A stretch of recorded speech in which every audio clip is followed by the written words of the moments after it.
Hi, my name's Kevin. I work for Gridspace. I'm here to talk to you about AI-generated art and why it's good.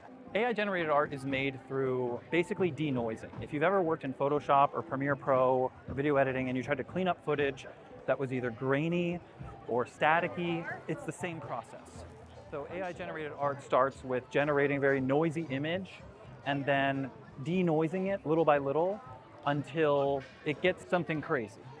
Typically. If you did the Pepsi challenge with, let's say, like an authentic 19th century oil painting, and you put it next to a generated image that was supposed to look similar or be in a similar style, chances are if you weren't familiar with the work, you probably wouldn't be able to tell the difference. This is supposed to be a valuable thing that now we can just, in the blink of an eye, make something indistinguishable, and it costs us nothing. So, is original art valuable now?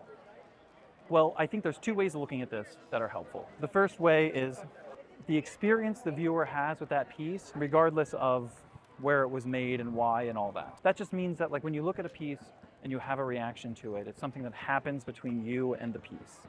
It's does it speak to you? Does it make you feel something? Does it make you happy, sad? Do you just like it? I think between original art and AI art, they're probably both equally good at doing that. The other lens is, I think, what it tells us about the artist and the time it was made and where it is kind of in the continuum of art. I want to use as an example Self-Portrait in Red, made by Swedish 19th century painter Zorn, which is right here. He was a genius, but he was also intensely arrogant and self-righteous. So there's another famous painter that lived at the same time, John Singer Sargent. If you're not familiar with him, you probably are with his work and just don't know it. Sargent was just very successful and very likable. Zorn, on the other hand, constantly talked about how he thought he was better than Sargent. Like, Zorn was very good at burning bridges in his life. He started in watercolor, which is a very unforgiving medium. He was obsessed with painting water because he thought it was the hardest thing to paint.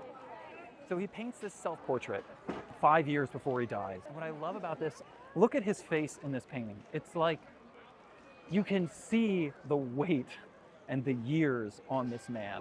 He has had a rough life. And he puts himself in this rustic cabin, which to me is speaking to his roots in Sweden. And then he's wearing a three-piece suit, which I think is more about where he has come to in his life. He also chooses red for the suit, which is a color that he believed was one of the hardest colors to paint. So it's, even at the end of his life, he's accomplished, he's bitter, he still has something to prove. He's still chasing this, what he thinks is the hardest version of the thing he's doing. It's incredible. It's an incredible piece. AI art, to look at it through that lens, will obviously never be able to do that. It will never exist as part of a timeline in art history. It will never tell us about a person's life. It will never be a moment in time. It just exists in a vacuum. It just is. It's just an image. And worse off, it's an image based on things that have already been done before. It will never push the envelope. It will never discover what's next. And it's scary because AI-generated art has the ability to completely shake up how art is made, who makes it, and why.